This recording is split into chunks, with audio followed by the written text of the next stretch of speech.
গোটা বছরে মাত্র একটি বার খুলে যায় মন্দিরের দরজা। ওই একটি দিনই ভক্তদের হাতে পুজো পান মহাকাব্য থেকে উঠে আসা দেবী কান্নাকি। প্রায় 2000 বছরের পুরনো এই মঙ্গলা দেবী কান্নাকির মন্দিরটির অবস্থান সমুদ্র থেকে প্রায় 1337 মিটার উঁচুতে। দক্ষিণ ভারতের অন্যতম প্রাচীন এবং ঐতিহ্যবাহী মন্দির এটি।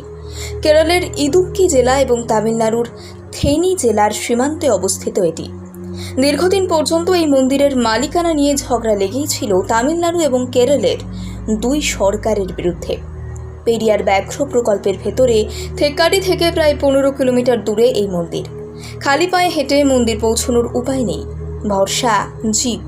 কুমিল্লা থেকে জিপ ধরে পৌঁছতে হয় মন্দির চত্বরে। অবশ্য সারা বছর এই মন্দিরের দ্বার ভক্তদের জন্য খোলা থাকে না মোটেই। প্রতি বছর চিত্র পৌর্ণমী উৎসব উপলক্ষে একটি দিনই দ্বার খুলে যায় মন্দিরের।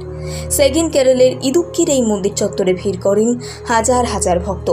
23 এপ্রিল মঙ্গলবার ছিল সেই দিন, যেদিন খুলে গিয়েছিল মন্দিরের দ্বার।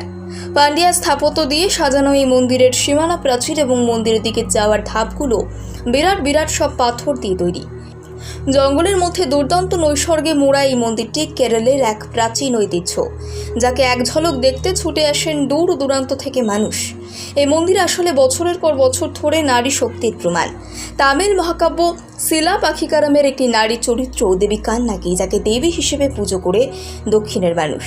স্থানীয় ইতিহাস বলছে প্রায় 2000 বছর আগে ভান্নাথিপারাইয়ে প্রাচীন তামিলনাড়ুর চেরা রাজবংশের শাসক চেরান চেঙ্গুত্তোভান তৈরি করেছিলেন এই মন্দিরটি।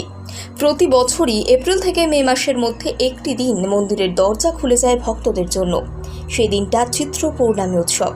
স্থানীয় বিশ্বাস, তামিল মহাকাব্য শিলাপাথিকারাম অনুসারে দেবী কান্নাকি মাদুরাই থেকে শুরু করে ভেঙ্গাইকানাল নেদুকুন্ড্রম পৌঁছন। প্রায় 14 দিনের এই যাত্রা শুরু হয়েছিল যেখান থেকে সেখানেই দাঁড়িয়ে রয়েছে আজ এই মন্দির। এখানকার মানুষজন বিশ্বাস করেন স্বামী কোভালানকে স্বর্গে ফিরিয়ে নিয়ে যেতেই মনুষ্যরূপ ধরে পৃথিবীতে আসেন কান্নাকি এবং তাকে উদ্ধার করে নিয়ে ফিরে যান। তবে কোভালান আর কান্নাকির এই প্রেমের পথ কিন্তু মোটেই সহজ ছিল না। কোভালান স্ত্রী কান্নাকিকে ভুলে লিপ্ত হয়েছিলেন নর্তকী মাধবীর মোহে।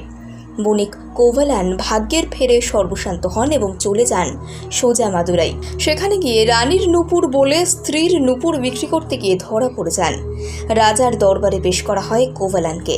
তাকে রাজা মৃত্যুদণ্ডের আদেশ দেন। এই সময় কোভালানকে নির্দোষ প্রমাণ করতে পৌঁছন কান্নাকি। নিজের অন্য পায়ের পান্না খচিত নূপুরটি নিয়ে হাজির হন সেখানে। তিনি জানান রানীর পায়ের নূপুরটি মুক্ত খচিত ছিল। রাজা ভুল বুঝতে পারেন এবং নিরাপরাধকে দণ্ডিত করার অপরাধ বোধে সিংহাসনেই মারা যান রাজা। সে সঙ্গে মৃত্যুবরণ করেন তার স্ত্রীও। কান্নাকি কোনো মহাকাব্যের প্রথম কোনো সাধারণ মহিলার চরিত্র, যে ওই তামিল মহাকাব্যের নায়িকা হয়ে উঠেছিলেন। স্বামী বিচ্ছেদ সহ্য করতে না পেরে তিনি হাঁটতে শুরু করেন। 14 দিনের এই যাত্রায় চেরা হয়ে কেরালার কুমুলিতে পৌঁছন। স্থানীয় উপজাতিদের থেকে কান্নাকির গল্প জানতে পারেন রাজা চেঙ্গুতুভান। আর তারপরেই রাজা স্বয়ং হিমালয় থেকে নিয়ে এসেছিলেন মন্দির তৈরির জন্য পাথর। তার এই উদ্যোগে যোগ দেন সিলনের রাজা কায়েভাগুও। প্রাথমিকভাবে মন্দিরটি তামিলনাড়ুর অন্তর্গত ছিল। 1817 সালে করা ইস্ট ইন্ডিয়া কোম্পানির সমীক্ষা ও 1863 সালের সেন্ট জর্জ গেজেট অনুযায়ী মন্দিরটি পড়ে কেরল অঞ্চলে। দীর্ঘদিন ধরে এই মন্দিরের মালিকানা নিয়ে বিবাদ চলছে দুই রাজ্যের মধ্যে। ইতিমধ্যেই জারি হয়েছে সুপ্রিম কোর্টের আবেদনও, তবে তার ফয়সালা হয়নি এখনও। কান্নাকি মন্দিরের ট্রাস্ট সূত্রের খবর, এই মন্দিরকে 11 শতকের রাজা চোল এবং 13 শতকের কুলাশেখর পান্ডিয়ানের 2 শিলালিপি রয়েছে। মহাকাব্যের এই মন্দির ঘিরে রয়েছে পাইন গাছের সারি। মহাকাব্যের উপজাতিরা এখনও এই মন্দিরের পাদদেশে বসবাস করেন। এমনকি মহাকাব্যে উল্লিখিত জলাশয়টাও রয়েছে মন্দিরের কাছেই। তবে সুপ্রাচীন এই মন্দিরটি রক্ষণাবেক্ষণে তেমন কোনো উদ্যোগ নেয়নি সরকার, যার ফলে মন্দিরের আশ্চর্য কাজ এবং কাঠামো ক্ষয়ে যাচ্ছে ক্রমশ।